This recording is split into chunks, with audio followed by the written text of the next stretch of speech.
Salut à tous, j'espère que vous allez bien. On se retrouve aujourd'hui pour une nouvelle vidéo. On va parler de Koeman, le nouveau coach du FC Barcelone, qui va donc remplacer Quique Setién, le coach qui est resté que 7 mois au FC Barcelone.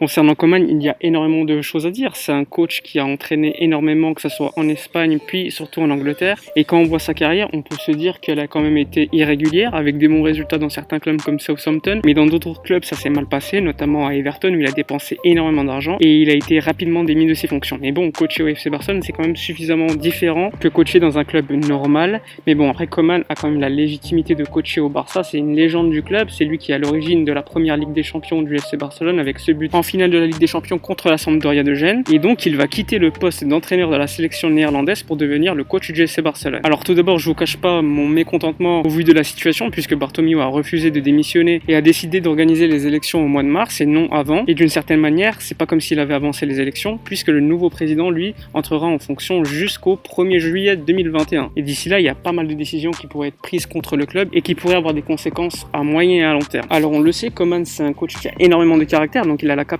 pour prendre des décisions fortes, que ce soit virer certains joueurs qui sont aujourd'hui inutiles, des cadres du vestiaire, mais je vous cache pas que j'aurais préféré que ce soit une autre personne qui reconstruise le Barça, et sans la présence évidemment de Josep Maria Bartomeu ou encore Abidal. Alors comme je vous l'ai dit, Koeman c'est quelqu'un qui a énormément de caractère, qui va à mon avis s'imposer dans un vestiaire où il y a énormément de joueurs qui ne devraient pas être là. En plus, comme c'est une légende du club, il va être respecté à mon avis. Après évidemment au niveau tactique, moi je suis pas énormément satisfait, parce que Koeman c'est pas un entraîneur qui a quand même une philosophie cruyffista, même s'il a été coaché par Johan Cruyff lui-même. Il me paraît un peu plus valverdesque que Cruyffista. Ce qui est assez intéressant dans cette décision de prendre Koeman malgré tout, c'est qu'il ne va pas venir seul, puisqu'il va venir avec Alfred Schröder, qui était l'adjoint de Nagelsmann, le coach anciennement d'Hoffenheim et puis de Leipzig aujourd'hui, et également l'assistant de Ten Hag, le coach de l'Ajax. Et on sait qu'au niveau tactique, il avait un rôle assez important dans ses équipes. Donc d'une certaine manière, on aura un partage des rôles avec Koeman qui lui s'occuperait plutôt du management et Schröder lui qui s'occuperait plutôt du niveau tactique de l'équipe. Ainsi, on aurait une bonne répartition des rôles. À mon avis, ils se compléteraient parfaitement. En plus, ce qui est assez intéressant, c'est que ces deux coachs qui connaissent énormément bien Frenkie de Jong, puisqu'ils ont coaché Frenkie de Jong, que ce soit en sélection ou encore à l'Ajax. Et donc, à mon avis, ils vont pouvoir le mettre dans des dispositions idéales, peut-être le replacer comme un numéro 6 ou dans un double pivot, mais bon, c'est pas la philosophie du Barça.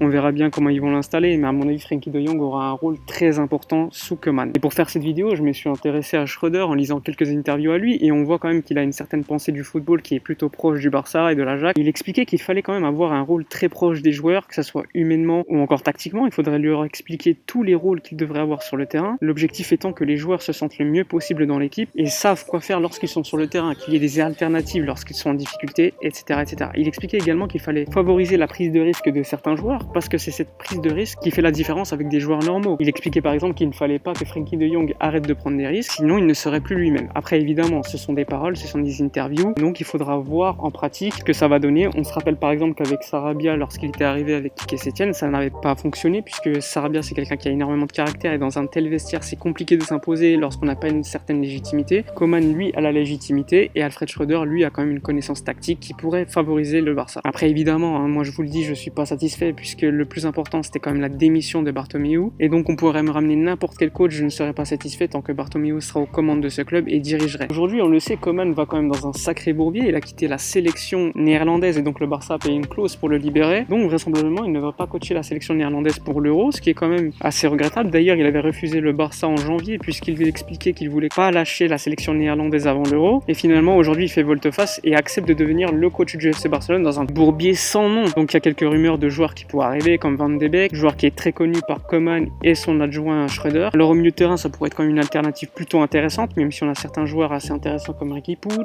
Pedri, etc., etc. De toute façon, il faudra bien voir le milieu de terrain qui sera mis en place l'année prochaine par Koeman, s'il faut garder par exemple des joueurs comme Busquets ou non. Enfin bref, de toute façon, il y aura énormément de départs à mon avis. Le Barça a expliqué qu'il y allait avoir une restructuration de l'équipe première. Et ce qui est assez compliqué dans une telle équipe qui a énormément gagné, c'est de dire à certains joueurs qu'ils doivent partir. D'une certaine manière, la défaite contre le Bayern Munich, c'était une fin de cycle. Et donc, quelqu'un de compétent doit reconstruire le Barça. Et à mon avis, Koeman, même s'il a une certaine légitimité, à mon avis, c'est pas le plus à même pour reconstruire le Barça. Surtout qu'il y a dans 6 mois des élections, je le rappelle. Et donc, il est fortement possible, par exemple, qu'au mois de juillet, il ne soit plus le coach du Barça puisque le prochain président décide club d'installer quelqu'un d'autre. Et donc c'est assez bizarre que Koeman commence à prendre des décisions qui pourraient mettre en difficulté le prochain coach ou encore la prochaine présidence. Donc c'est assez compliqué comme situation à gérer. De toute façon, je pense qu'on est quasiment tous d'accord pour dire qu'il y a énormément de joueurs qui doivent quitter le Barça. Et si Koeman arrive à les faire dégager, ça serait pas plus mal. Après évidemment, il y a des joueurs plutôt sûrs comme Lionel Messi, Marc-André ter Stegen qui eux, à mon avis, vont rester au club et donc il faut les convaincre avec un projet sportif très intéressant. Donc ça peut être une situation très difficile à gérer. Mais de toute façon, le sujet Messi donnera lieu à une vidéo que je vais sortir prochainement. Il y a énormément de choses à dire. Lui, on le sait, il veut un projet compétitif pour pouvoir rester. De l'autre côté, il y a certains supporters qui disent qu'il doit partir pour lui-même, parce qu'au Barça, il ne va plus gagner de Ligue des Champions avant un certain temps. D'autres disent que c'est une fin de cycle et donc cette fin de cycle doit passer par le départ de Lionel Messi. Enfin bref, il y a énormément de choses à faire. Le Barça doit se reconstruire à tous les étages et malheureusement, avec la décision de Bartomeu, on ne verra pas de vraie reconstruction avant au minimum le mois de juillet 2021. D'ailleurs, pour en revenir à Koeman, ce qui est intéressant, c'est qu'il a fait pas mal d'interviews ces dernières années où il évoquait le Barça et sa fin de cycle et lui disait clairement qu'il fallait changer l'équipe puisque tu as une certaine colonne vertébrale de l'équipe qui est assez âgée et évidemment ça serait des décisions compliquées à prendre, il faudrait trouver des joueurs pour les remplacer et vu l'économie actuelle du Barça, ça peut être assez compliqué. Je rappelle quand même qu'on est dans une situation où le Barça a eu un manque à gagner d'environ 200 millions d'euros cette saison, donc aujourd'hui le club est obligé de vendre des joueurs pour pouvoir acheter, voire même de se débarrasser de certains joueurs plutôt intéressants, à gros salaire évidemment, pour pouvoir économiser de l'argent au niveau de la masse salariale, puisque je le rappelle, le Barça c'est le club qui paie le mieux au monde, et ça c'est le résultat encore une fois de la direction du Barça qui a mal géré la masse salariale du club, qui a payé des joueurs à des sommes faramineuses. Or si on me disait qu'on surpayait par exemple Lionel Messi, ça me dérangerait pas. Et ce qui est problématique, c'est que certains joueurs moyens sont surpayés et aujourd'hui c'est compliqué de trouver des clubs qui peuvent les accueillir, tout en sachant évidemment que ces joueurs vont vouloir des salaires aussi hauts qu'au Barça. De toute façon aujourd'hui quand on regarde l'effectif du Barça, moi je suis désolé mais il n'y a pas plus de 6-7 joueurs qui ont le niveau pour jouer. Pour moi Marc-André ter Stegen est peut-être le modèle de cette équipe, même si évidemment il est fautif sur énormément de choses ces dernières années dans les matchs où on a subi des énormes défaites, voire des humiliations, mais ça reste quand même un top 3 mondial à son poste. C'est un joueur qui potentiellement pourrait devenir le capitaine de l'équipe. D'ailleurs on a appris qu'il allait être absent 2 mois suite à une blessure au genou qu'il traînait depuis pas mal de mois et donc assez logiquement il va manquer quelques matchs au début de saison, donc les mauvaises nouvelles s'enchaînent et cette fois-ci c'est au niveau sportif. Sinon globalement moi je garderais Lionel Messi parce que Lionel Messi c'est le meilleur joueur du monde. Évidemment quand t'as le meilleur joueur du monde tu ne peux pas t'en débarrasser, même si évidemment pour son bien il devrait partir, mais de façon égoïste, puisque je suis un supporter avant tout du Barça, je pense que la reconstruction tout en restant compétitif passe par une purge progressive en gardant certains joueurs top mondiaux comme Lionel Messi et ter Stegen comme je vous l'ai dit. Sinon globalement évidemment moi je garderais Frenkie de Jong parce que c'est un joueur exceptionnel qui pourrait avoir un niveau encore plus impressionnant s'il était bien entouré dans un collectif bien huilé. Pareil pour Clément Lenglet qui j'estime à un niveau suffisant pour être dans l'effectif du Barça, évidemment lui apporter une certaine concurrence. Sinon quand on regarde les autres joueurs, pour moi soit ils doivent partir, soit ils doivent être des joueurs de banc. Et donc ça va être très intéressant ces prochaines semaines, ces prochains mois de voir la reconstruction qui va être mise en place par le Barça, puisqu'honnêtement je pense pas que le Barça ait subi une telle crise depuis les années Gaspard, même en 2007-2008 où il y avait une saison blanche, il y avait une motion de censure qui avait été mise en place contre la Porta, c'était pas aussi sévère. Pour moi le Barça a touché le fond, que ce soit au niveau sportif, économique et même au niveau de l'image. Donc assez logiquement les élections pour moi s'imposaient. Finalement Bartomeu a considéré qu'il ne fallait pas qu'il démissionne et qu'il fallait qu'il continue. Évidemment grosse décision